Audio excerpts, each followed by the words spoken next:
Okete kan lo kla kan amele. Ko akla kan chalo mo. Aya ole bonumi. Okete kan lo kla kan ame kla. Ko akla kan chalo mo. Aya ole bonumi. Moi mono webiek na akfia bokwen blek pago. Manya gadna ihese. Nya fua okusum ni tumi no. Nya tuna TV. Okai galing mio. Waseni keko ni ne meneji dangmeli. Keble mabie na kecheme. Hene mene agble nge ablo hiami. Loko di abasu hene mono anyeo. Mo kai saminya. Mono wa machano. Dangmeli no me. Aji nihi. Ne ake akusumi fiewe. Nenokoma bike miniji kusum. Kusumi. Jidada ligbi blonotomi. Ne ake adesa ko gumi. Ke dio ligbi ne afole. Ke mayasi ligbi ne emake gbo. Eno ne hane adesa si hipio bububu. Ngasugba no. Eji blonatomi. Ne nimelito. Kone adesa ne baje no mio. Eba blemi. Ne enye ne ewa. Ne esihihimio. Ne edale. Kusumi jo ehekponga ni hisroto hi ami. Wa before me ke bie wo mi. Pio wa kusum no. Wani yeni ne wajio eji wa kusum. Wa hedra mi. Kusumi yi. Bene wa pio ke pio wa ya. Ke dra wa gbogbo ke po nokopa. Kra pio kusum. Kayika kusumio pi wajami. Kohane nokone mlomo. Kusumi di wo wa blema ni meli abronya tomi ne angoke fonsi hawo. Lo eke mono Kristo jami ba. Ne nokoma na dangbe kusum ka wajami o. Dangbe no le motesi. Hane no sisika o kusumio pi woi ne sane wa fuale.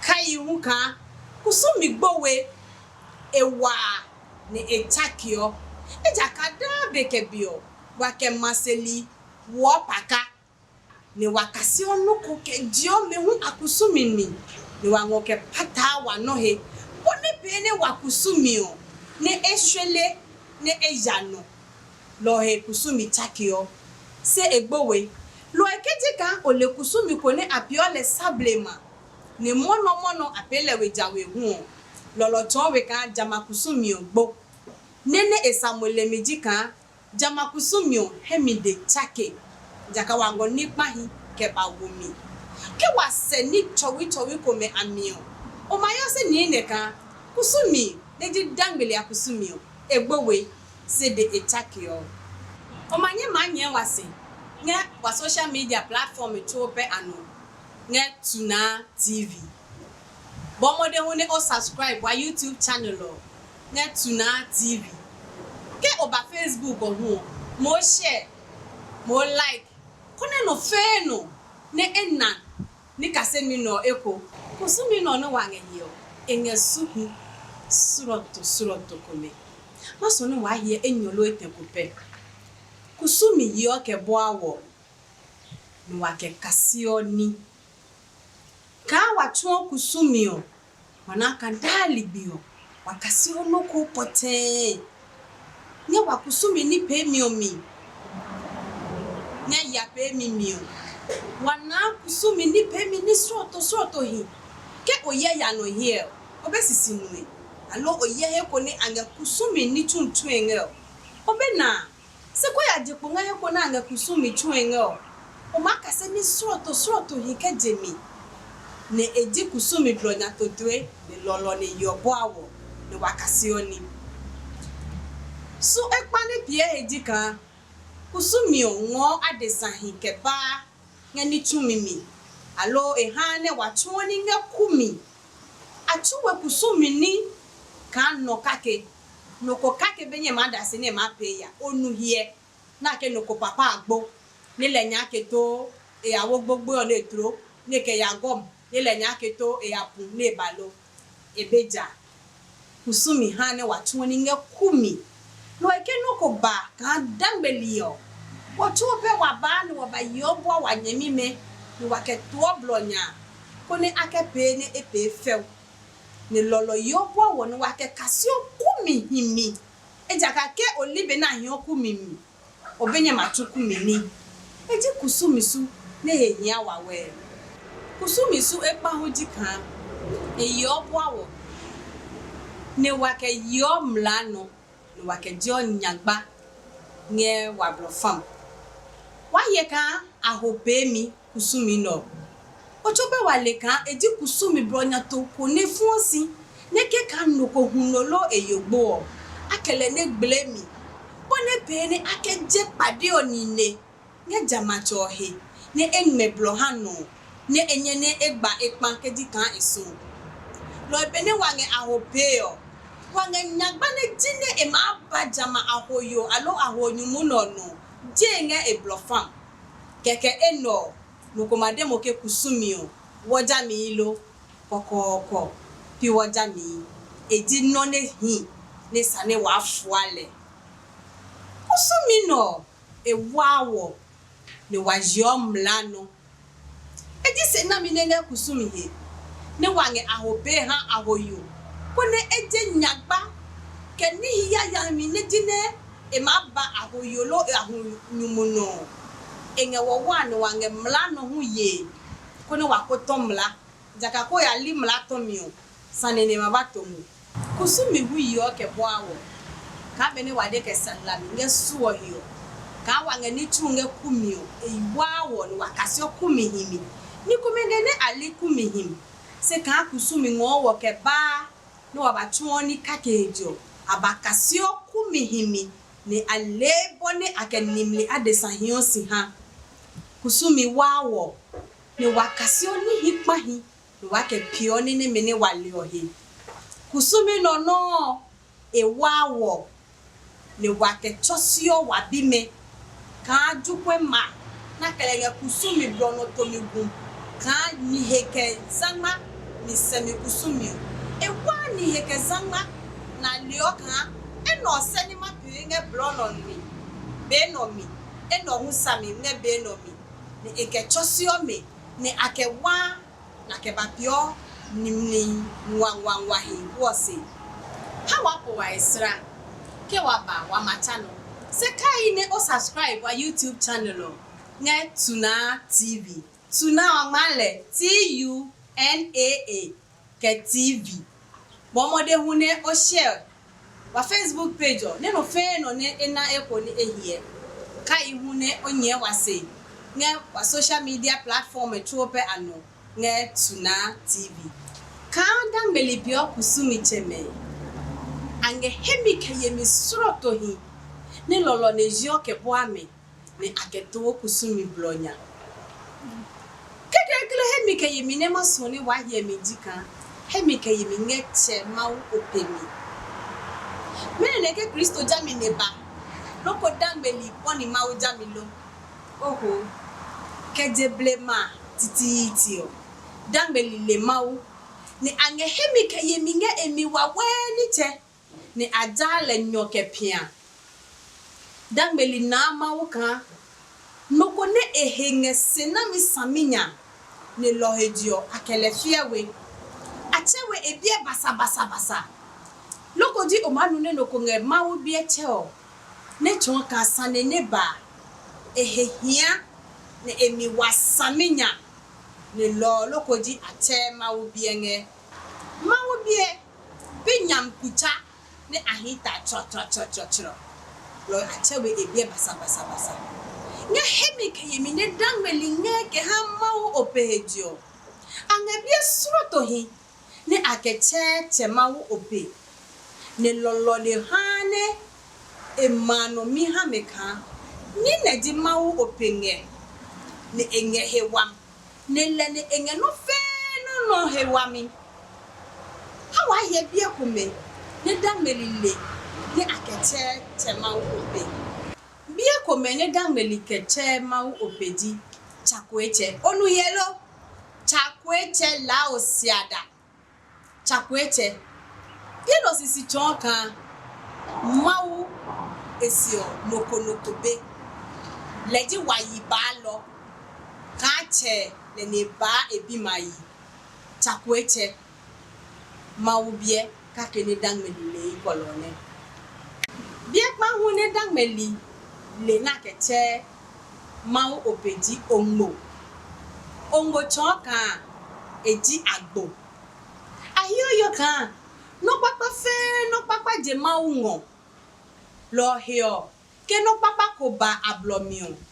Adioke ana mausi ana ongo si.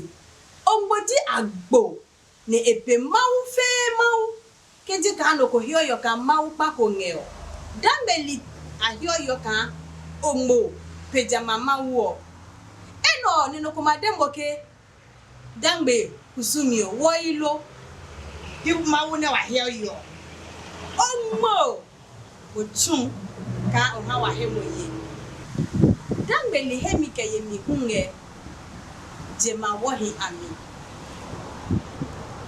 jema wo jiminino akeni dangbe li yo kan mawu di agbo ne eklepe no fe no ngeje no mi ejo susumi hane anusisika esene ayama unwo henke hem loy ake gunokono kone asuma unwo loy dameli gun jema wohi ano kone ake mawu ne nani semi kabere ke wa ye Kristo jami alo jami pahion ne agun nokono lokoji asuma unwo jake ne dangbe jami onge dangbeli yoyo kan agun jema wohi ano agun jema wohi ano ne ake su ombongo kone ake ombo ne nani semi jema wono me jinni hine dangbeli leka ajibau ope echoli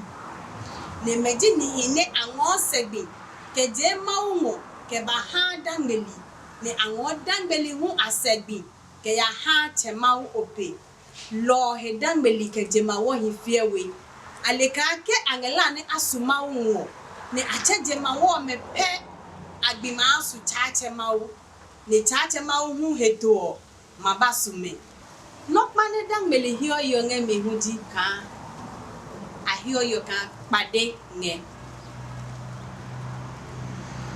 pade di minino pade di susumane nge adesami neke egbo ya hion hekopoten pade le egbowe ele no fe no ngeno ya dambele yo kan pade manye ma ngo no papa keba le jake ni ma ngo no ya mi keba adesano lo dambele ke pade fiewe nge mawu opeseo ke aba jema wohi ajamisi no bani dambele yo hutika pade lo ake pade hi hu fiawe le lo hane dambele ahemeke yebi pio bubu mede ne pio pade nge dambele ahemeke yemimio nene babo ebla ale bahijemi saminya ne egbo le ne pio pade ne jamateo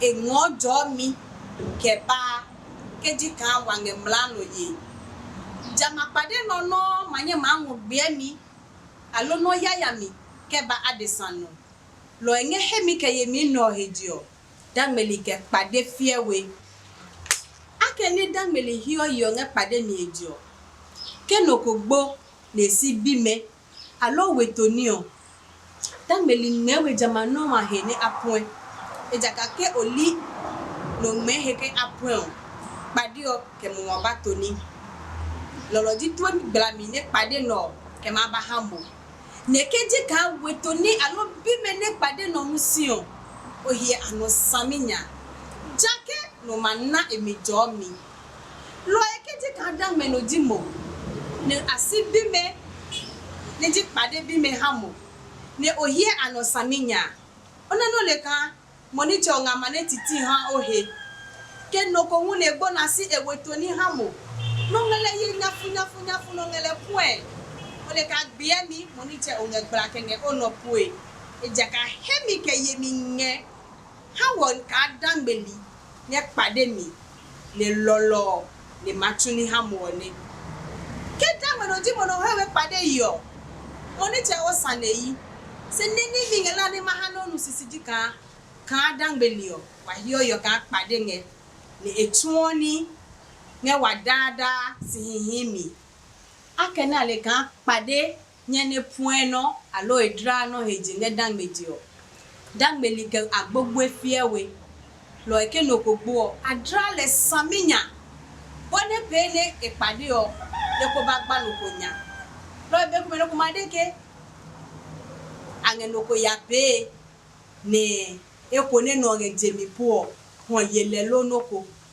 se akene no fia no nge pade gbe ye hedio esun ne ke no gbo adi atwim ne adra le saminya ko ne pade o e ko bagba anya lo edangmeli ke agbogbo drami sisunu mi ne nge he hunji lolo ne ejaka ke odra wele we saminya pade o mate sike wo mo de maba puani hamu ke dangme no dimo ne onge gbogbo ko no madra je otwim ne odra kike magbogbo no le pade o majo mo ke omeblo ne okase ne odra le saminya le pade o bangemo hawo le ka moneche ne osuo le mono pade nge onyagba ani wanu hie ka pade fia no kucholo obige mini ba loko pade ofia no kucholo eko ngene sene esion no ye le saminya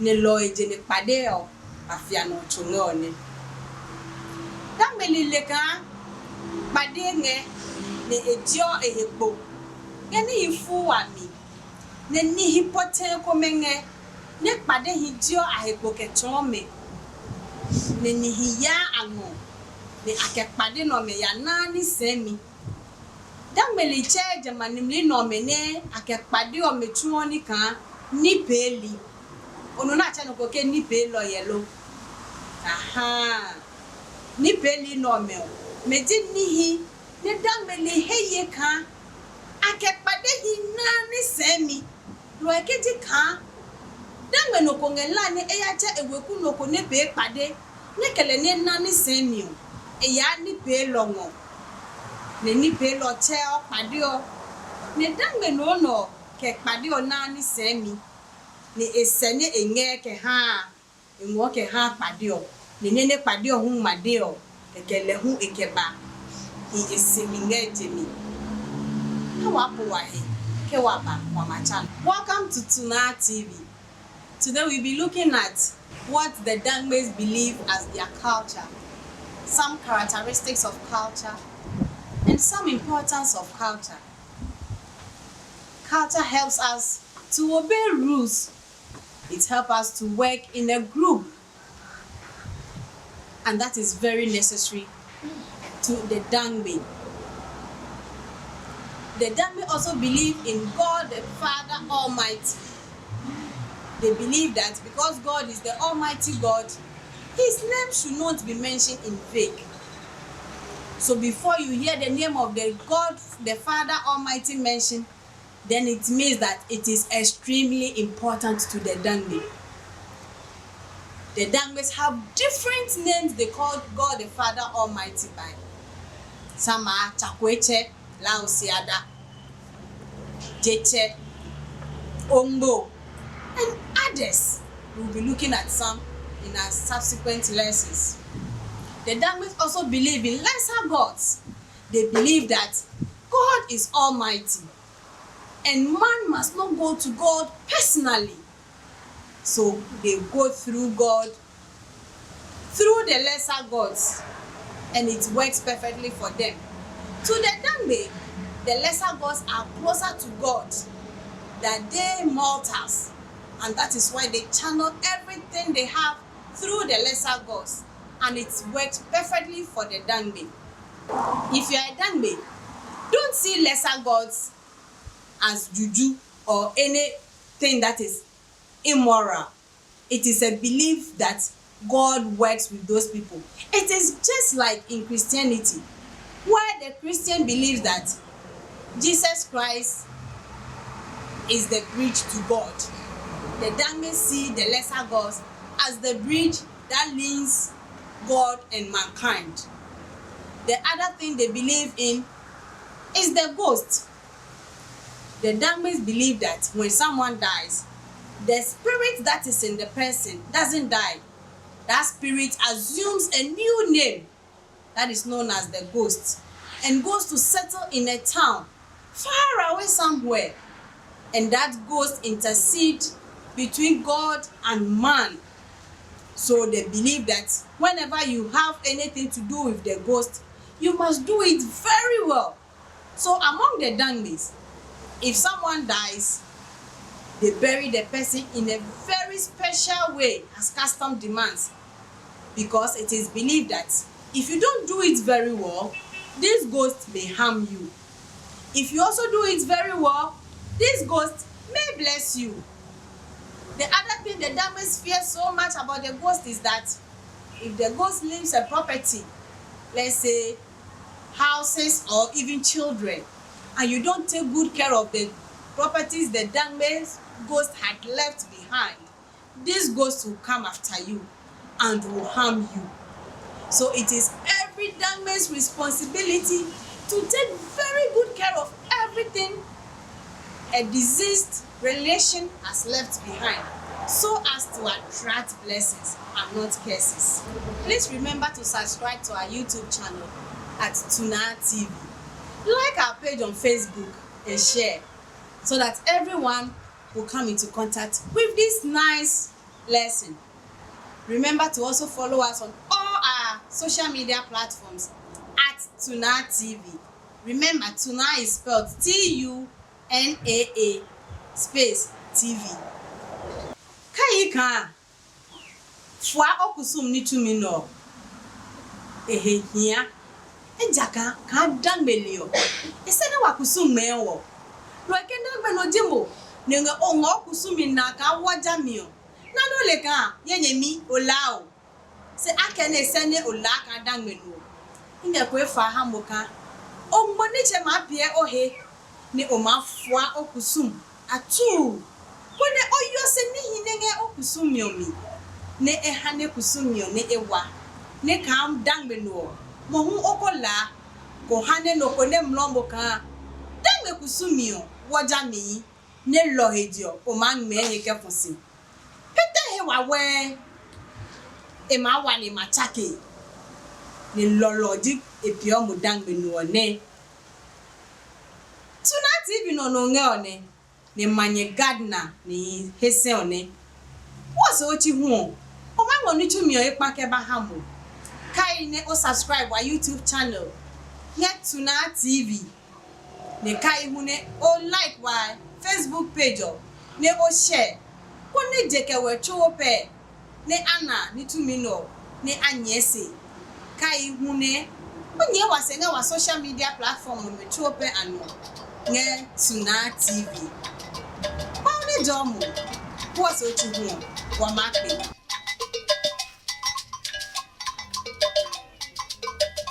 Nyeba ngwa beje wo kama o no.